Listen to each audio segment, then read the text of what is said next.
Madeleine Fall, de son vrai nom, est une Sénégalaise basée à Dakar depuis 2013. Elle est diplômée en banque, finance et fondatrice de la marque Madomark, l'initiatrice de Women Impact et de From Senegal to the World. Lors de son parcours professionnel, en tant que mannequin en 2011, elle a eu à défiler pour Alphadi, Adama Paris et John Médard. Une belle carrière essentiellement entre le Sénégal, le Mali, le Niger, entre autres. Cependant, la passion pour la mode la rattrape et c'est ainsi qu'en 2015, elle se lance dans l'entrepreneuriat. Madomark est une marque de vêtements tradis modernes, unisex, qui utilise principalement les pagnes africains, surtout le pagne tissé du Sénégal, mais aussi de la Côte d'Ivoire ou du Nigeria. Madomark fait également de la broderie, du bogolan et de l'indigo, ainsi que des tenues de ville et de cérémonie. Nous allons la découvrir ensemble. Bonjour Mado. Bonjour Marie. Comment vas-tu? Je vais très bien et toi? Très bien, merci d'avoir accepté mon invitation. Je suis très heureuse d'être là et merci de m'avoir invitée. Tout le plaisir est pour moi. Alors, tu es ravissante aujourd'hui. Merci beaucoup, c'est grâce à toi. Tu as opté pour un maquillage soft, mais qui se voit un tout petit peu.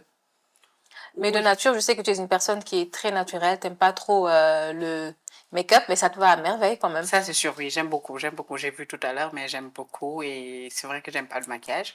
Mais avec MPR, je vous fais toujours confiance. En te maquillant tout à l'heure, j'ai remarqué que tu avais une peau grasse. Est-ce que tu as une routine visage que tu suis tous les jours ou tous les mois? Effectivement, j'ai une routine, mais très simple. Moi, je ne me maquille pas beaucoup. Donc, le matin, avant d'aller au travail, je mets ma crème solaire.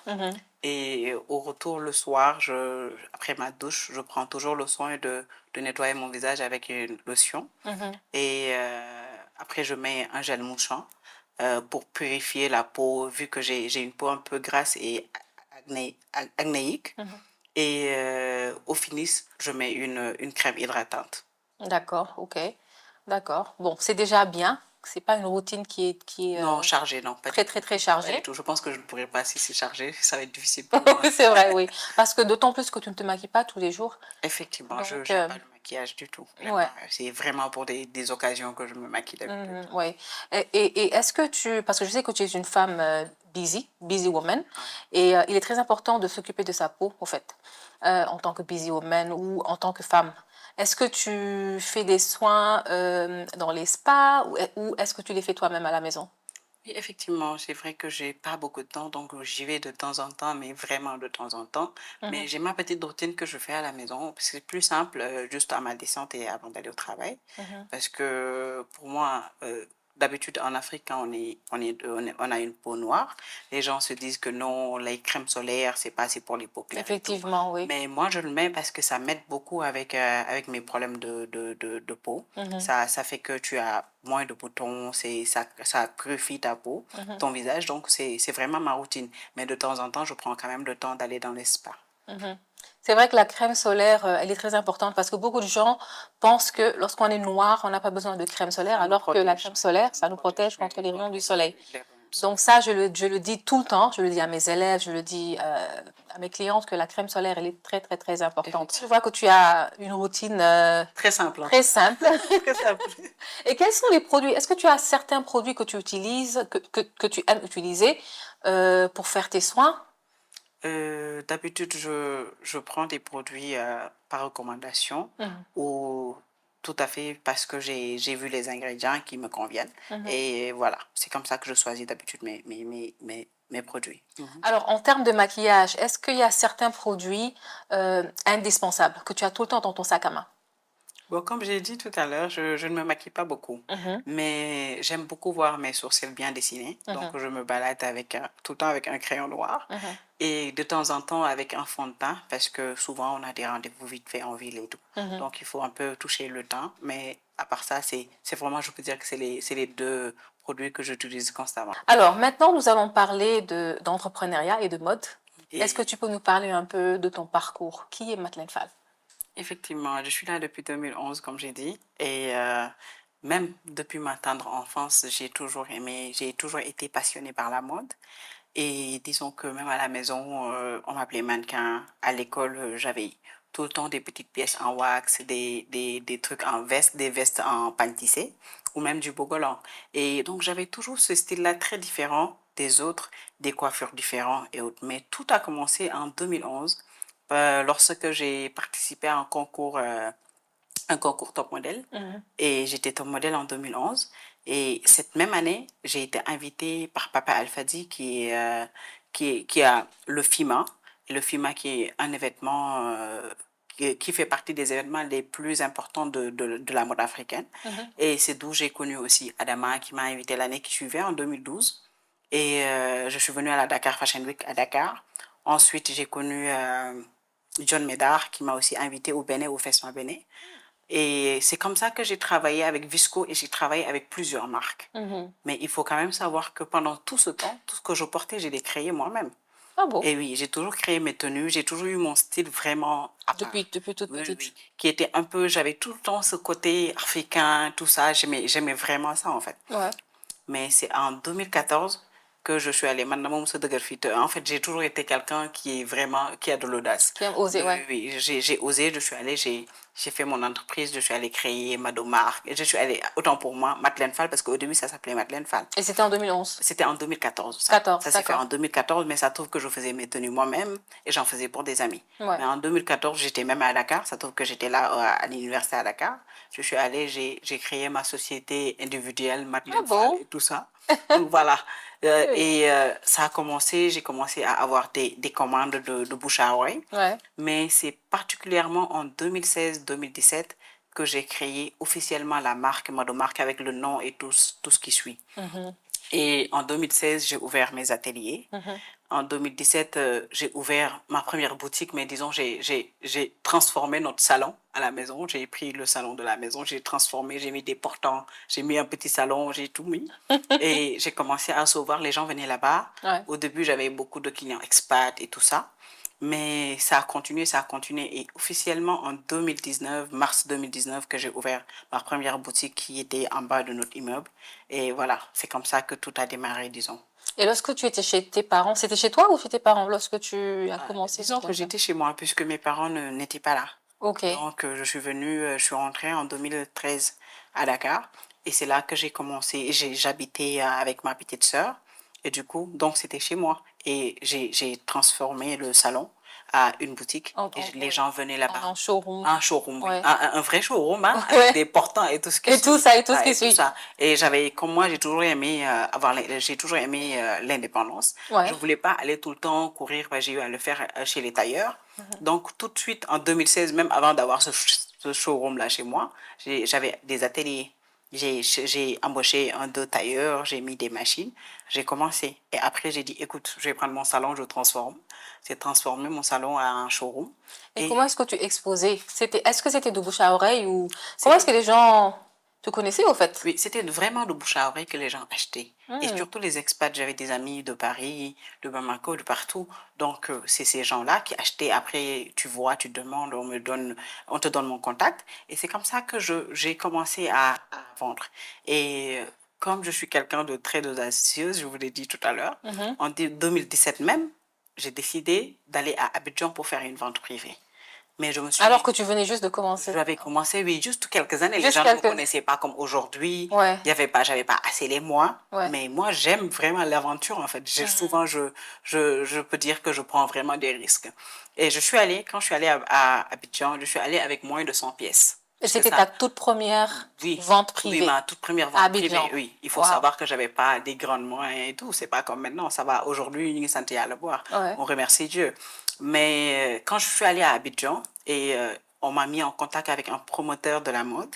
Il est venu, il m'a trouvé, j'ai logé à Sofitel et tout. Il m'a dit, écoute, avec l'hôtel que tu payes, la salle que tu dois prendre pour la vente, plus les gens qui vont t'aider à vendre, et moi, pour la publicité que je vais te faire, tu vas jamais t'en sortir avec moins de 100 tenues. Il m'a dit, donc, ce que je te conseille, tu restes dans ta chambre et je t'appelle des clients. Tu appelles aussi les clients que tu connais. Et le reste, je vais te mettre en contact avec un concept store. Wow. Et c'est comme ça que ça s'est fait. On a fait la vente, il restait des pièces. Et je suis allée chez Etika, les Ivoiriens le connaissent, c'est vraiment un concept store qui fait partie des premiers concept stores d'Abidjan. Et j'ai commencé à exposer là-bas en 2017.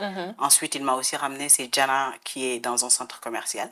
Et c'est comme ça que j'ai exposé, j'ai commencé à étendre un peu plus mon marché. Et l'année qui suit, j'ai commencé, maintenant j'ai pris goût. J'ai commencé, je suis allée à Bamako. L'année qui suit en 2018, c'est ça? Non, même la même année. Je suis allée en 2017. Ah, la même année? La même année, parce que moi, je suis... Donc, j'ai commencé vraiment à prendre goût. Donc, l'argent a commencé à rentrer ouais, un peu et là, tu t'es dit, attends, il faut que je continue. Je vais pas m'arrêter là. Non, un peu quand même. Hein. Et après, je suis allée la même année à Bamako. J'ai fait une vente, mais là-bas, ça va parce que c'est chez moi. J'ai grandi un peu là-bas. Ah, donc, du coup, c'était plus simple. Ouais. Et ensuite, cette même année, je suis allée au Bénin. Au Bénin, Oui, c'était aussi simple parce que j'ai eu à aller là-bas auparavant pour des défilés. Je suis allée là-bas, j'ai fait une vente et un défilé. Après, c'était l'année qui suivait, en 2018, c'était au Togo, avec aussi une vente, un défilé. Ensuite, je suis revenue à Bamako pour faire une vente. Et en 2019, je suis allée faire ma première vente en France. Et j'ai même profité pour faire un grand shooting là-bas. Et je suis revenue. J'ai aussi eu à faire une petite tournée. Je suis allée au Gabon, dans des pays d'Afrique. Et c'est en 2021 que j'ai eu aussi une invitation pour faire un défilé pendant les Fashion Week à Paris, en 2021.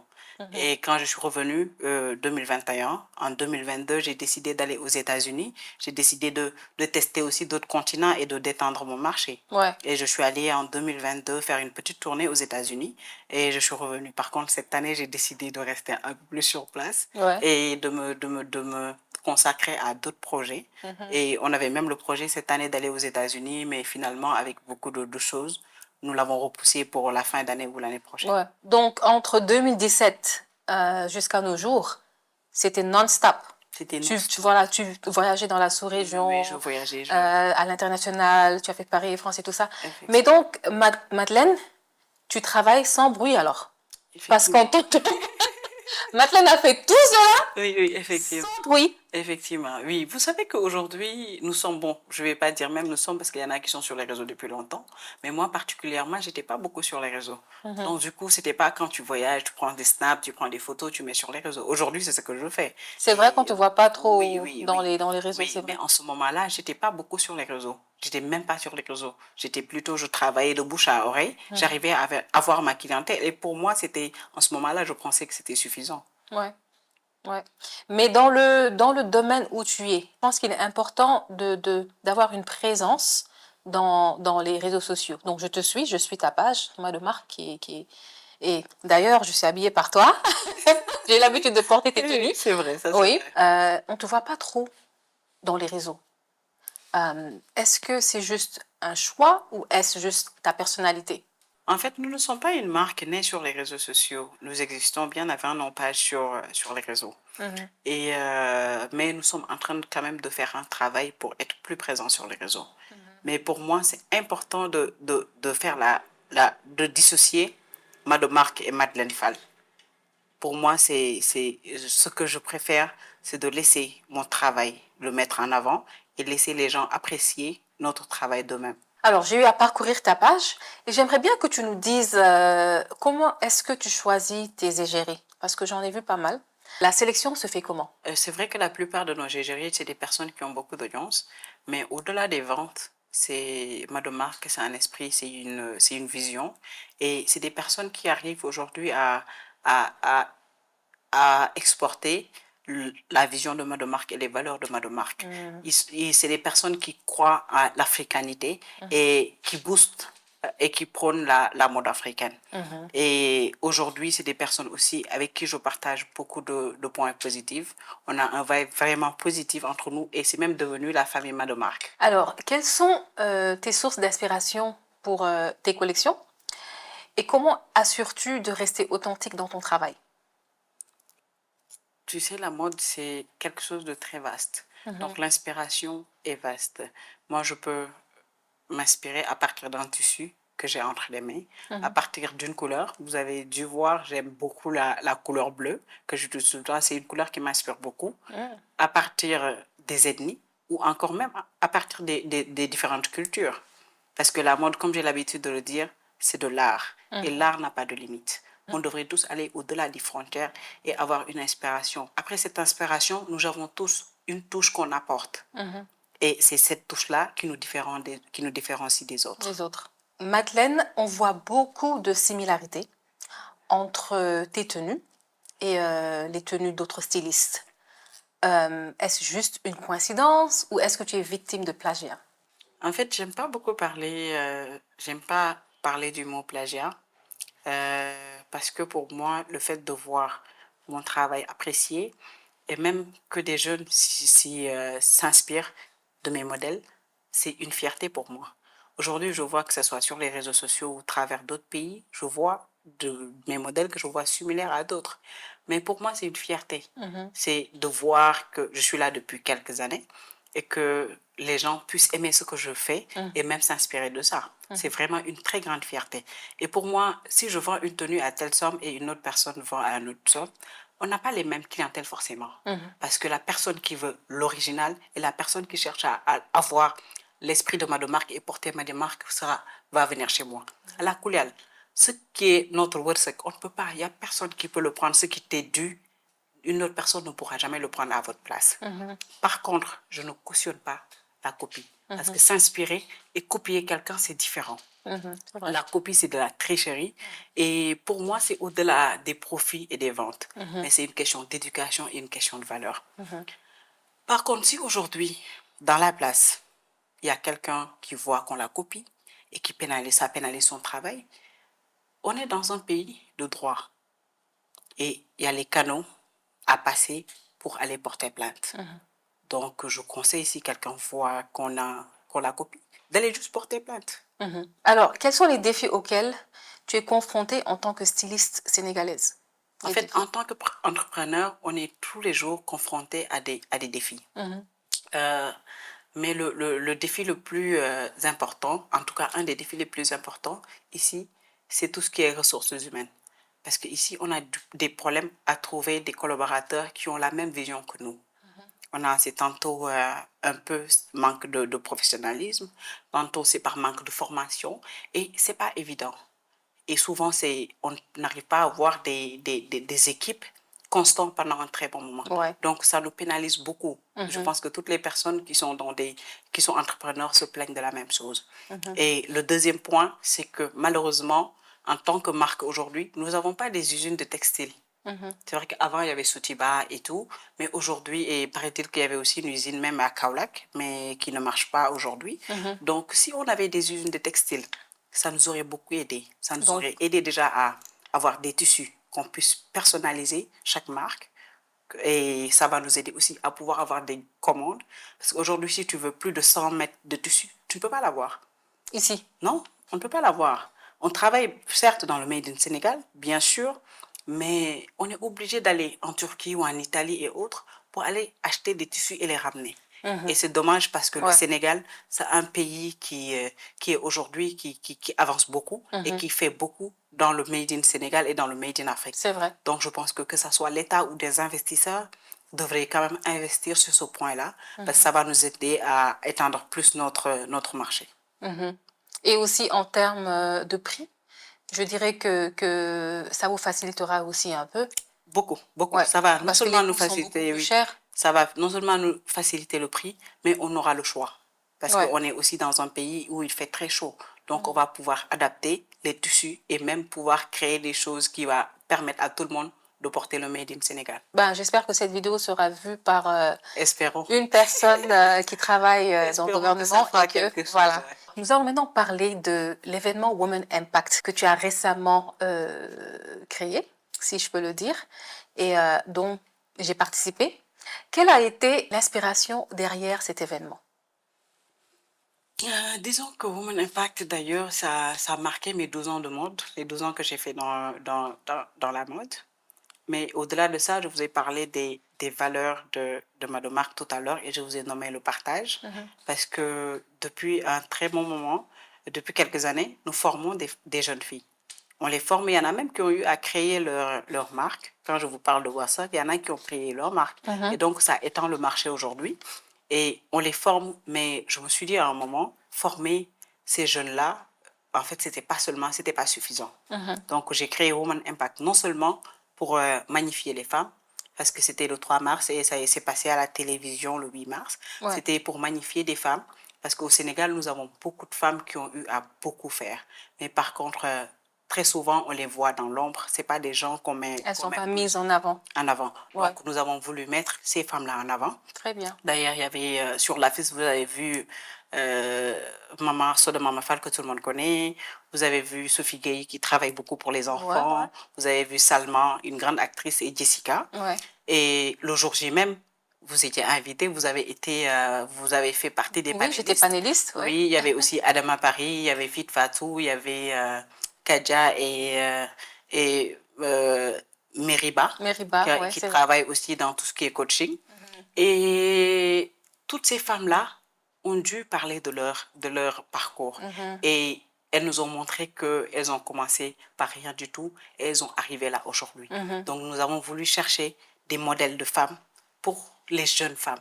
Pour impacter, impacter et leur montrer que c'est possible. Ouais. Que toutes ces femmes-là ont commencé, aujourd'hui, elles ont réussi.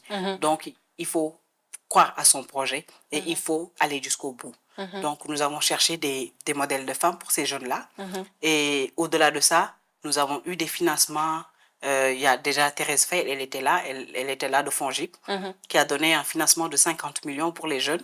D'ailleurs, là, on est toujours en train de faire les démarches. Vous savez qu'au Sénégal, c'est pas très évident. Oui. Donc, on est en train de faire les démarches pour octroyer ces financements-là à des jeunes entreprises féminines. Il y a aussi la mairie de Dakar qui nous a donné des bourses d'études, que ce soit ici et à l'international pour ces jeunes femmes-là, qu'on est aussi toutes en train de mettre en place. Vous allez voir ça bientôt, très bientôt. Et des permis de conduire qui ont été aussi donnés pour les jeunes femmes.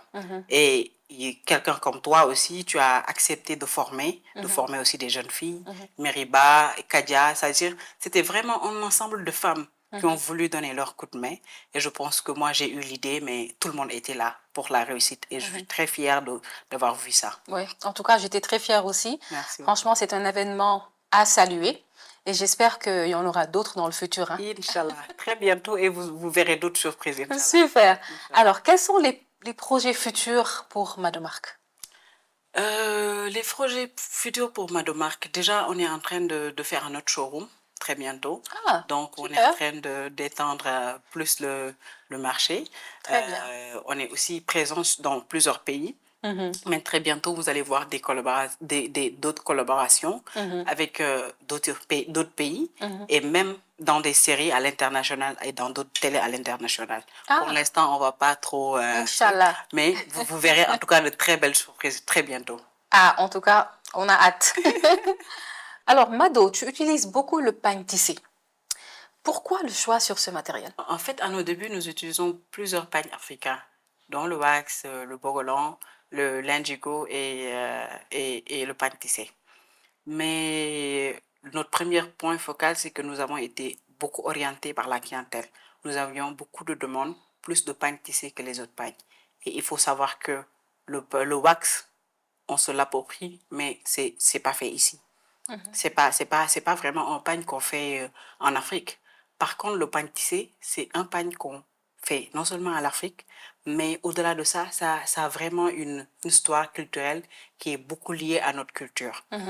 Dans toutes les familles royales, on trouvait qu'on utilisait le pagne tissé.